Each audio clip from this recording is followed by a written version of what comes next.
About 5 years ago, I met Laura Lynn Patterson at the Whitewater Tavern, and lo and behold, we started dating, and she then became my fiance. And at this time, we were living in Conway, Arkansas, and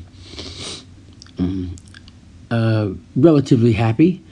And some things took place. One thing that happened was that, everything was good. But then things got kind of strange. I had received something from, at that time I thought a friend of mine, and I couldn't figure it out. And what it was, in fact, was an image. An image file, a picture, but it was a black picture, believe it or not. It was just all black. But I thought it was curious enough to take a look at it, and anyway, it ended up being a very strange thing for me anyhow. To make a long story short, me and Lynn are normal. Well, fairly, maybe not. Me and Lynn are completely non-violent. We're not going to rob a bank. We're not going to go beat someone up. We're not going to cause any problems and or disturbances for anyone, as our neighborhood in Conway can attest to, and that is Marlies Manor. We lived at 2415 Wilmington Drive, and we had a wonderful neighbor by the name of LB, who was just remarkably kind. And for the life of me, we can't figure out what in fact transpired to have us ejected and or kicked out of our house and neighborhood. I don't think the neighborhood had anything to do with it, really. But I'll give you a brief rundown. Our neighbors, one day I saw Bill Mobbs driving to my neighborhood, and he was with a guy named Jimmy Fiddler, I believe, in a white pickup truck. When I drove back into my neighborhood, I noticed they were having a big powwow on Story Drive, and quite a large meeting, if you will. It was kind of strange. And so later on that night, I'm sitting in my home, and I start having these people yell at me. They're yelling at me and saying just anything, get out of the damn neighborhood, blah, blah, blah. So about 2 hours into this, finally, an individual came on and said, how dare you do this to him? This is our neighbor. You should all be ashamed of yourselves. This individual kept repeating these things, and finally they all stopped, thank God. Later on, like 2 days later, I was subsequently kicked out of my home, and as a matter of fact, kicked out in a rather violent manner, and then lived the next 18 months homeless, which was okay for me, but it wasn't okay for Lynn, because Lynn didn't deserve this. There was an incident prior to this to where I don't know if this had something to do with the parents not approving of our relationship or what it had to do with. I think it had to do with ignorance and just a situation where my uncle Gary Cochran has in fact lost his mind.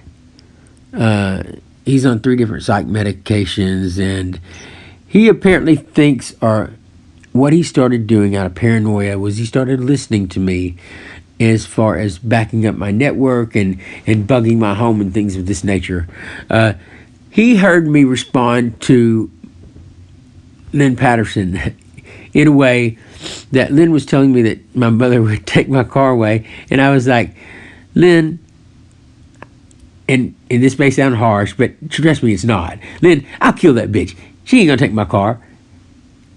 In a flippant manner, though. You see what I'm saying? It's not like I'm gonna kill that. It's I'm gonna kill that bitch. I would kill that bitch. She ain't gonna take my car. And it's actually more of a response to Lynn being crazy as to far as denoting that she was gonna take my car when she wasn't. You know what I'm saying? So anyhow, I think that's the only thing I can come up with that can correlate to this incident. And I think that it was that he thinks I'm going to harm my mother. And it's this obsessive something that he's fallen upon that's just, it's really caused so many problems.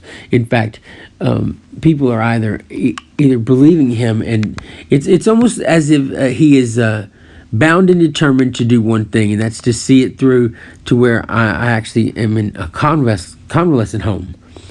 And I think that's just completely inappropriate. There's no reason for me to be in a convalescent home at all.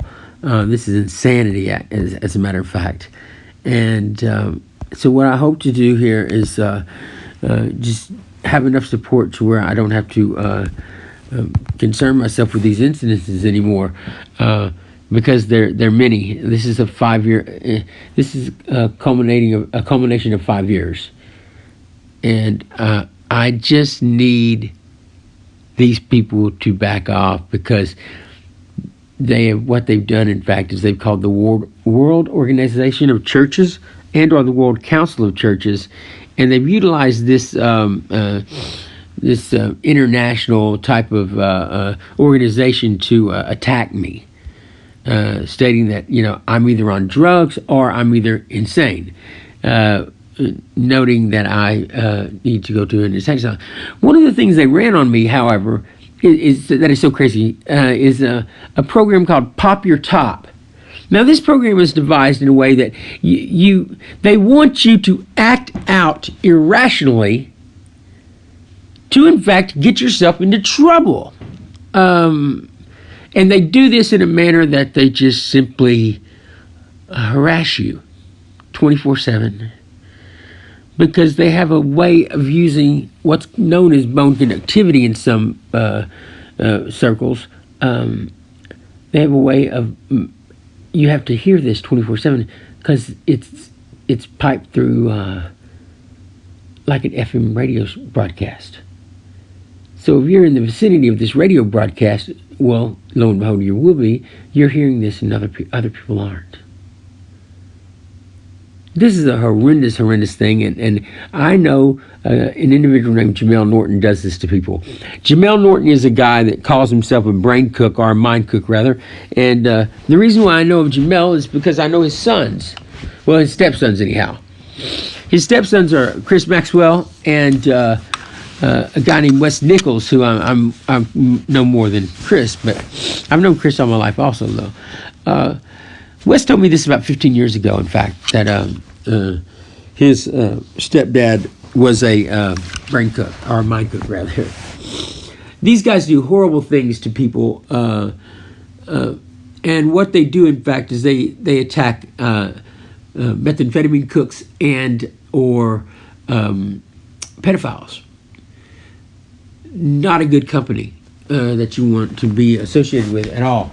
And this is what I'm stating, I'm stating the fact that I'm definitely not a pedophile. There's no way, no humanly possible way you could prove that ever. And for you to put a methamphetamine cook, which I don't know what the rap is, okay? I don't know what's involved. But what I'm trying to state is that to put a marijuana grower or a methamphetamine cook or someone who, does any type of synthesis or anything like that in chemistry, to put them in the league of a pedophile is just fucking absurd. Anyhow, this is vigilante justice at best, and it is brutal and violent as hell and horrifying. And it's horrifying that these guys do this for the World Organization of Churches and our World Council of Churches. This is completely against my constitutional rights as far as freedom of religion, freedom from religion, rather. I don't know which one it is actually, and other things that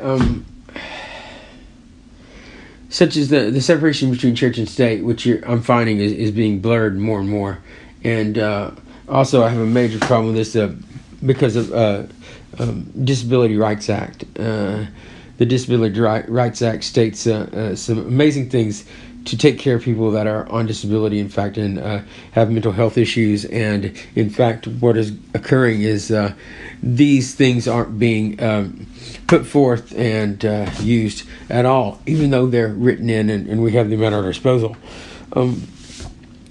I need people and individuals to know that controlled substance acts are primarily set forth to punish the poor and to punish the have-nots. That's what they do.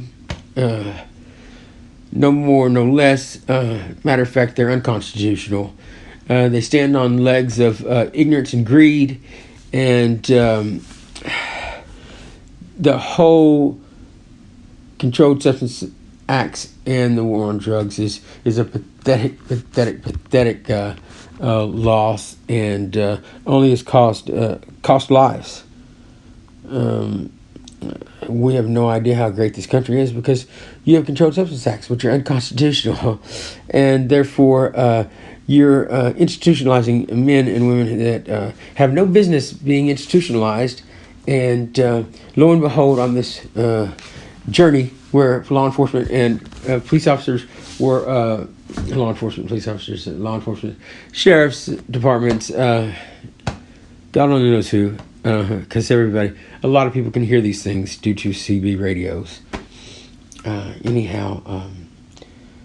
I garnered, for lack of better terms, an exemption from prosecution. How I did that was, in fact, I told law enforcement officials exactly what I was doing. I went as far as saying that not only did I use and sell and manufacture methamphetamine, I branded methamphetamine. Now, this branding is what really took things by storm here. And in other words, everyone was having a good night as I drove around aimlessly trying to find out, where I could stay and all these other things. And I'm hearing these people speaking just talking to me. It's a very weird thing, this bone conductivity. And so all of a sudden when I did this, everything went dead quiet. And I knew something had happened. And then the next day I had some individuals come in on this wire thing and basically say, you did something. And apparently I did something that has only been done once in the state of Arkansas. And I don't know how frequently this has been done in the United States. But in fact, what I've done by branding is a whole new thing from what I'm told. It kind of single-handedly wipes out Controlled Substance Acts before the United States, because it does something kind of tricky. And if you think about it, you'll be able to figure it out, because it's not that tricky. What I'm stating is that after this occurrence, or after this event, they have begun to squeeze my head utilizing these ham radio towers and or cell phone repeaters. I know this gets a little technical here in this area. Military might understand this. I know the Air Force will understand modulation of these signals that, you're saying, well, we are not picking up, Jack, and I'm saying modulation. And that's why you also have to know that 1 GFR, the license plate Arkansas 1 GFR, was parked down on Midland Street, not far from me, and they were broadcasting from a home too there. So 1 GFR, if they're doing the right thing here, I applaud your efforts. Thank you so much. Also, PBS, Public Broadcasting in Conway, Arkansas, at AETN. I applaud your efforts so much. Thank you so much, and please try to help us along here. Help me along here, rather. I'm kind of all alone with this project, but I noticed that they had showed up at my hotels, in fact, a few times. So I'm just hoping to get some help with this issue to resolve this. I've noted on my Facebook page those that I believe are responsible, and thank you so much. All right.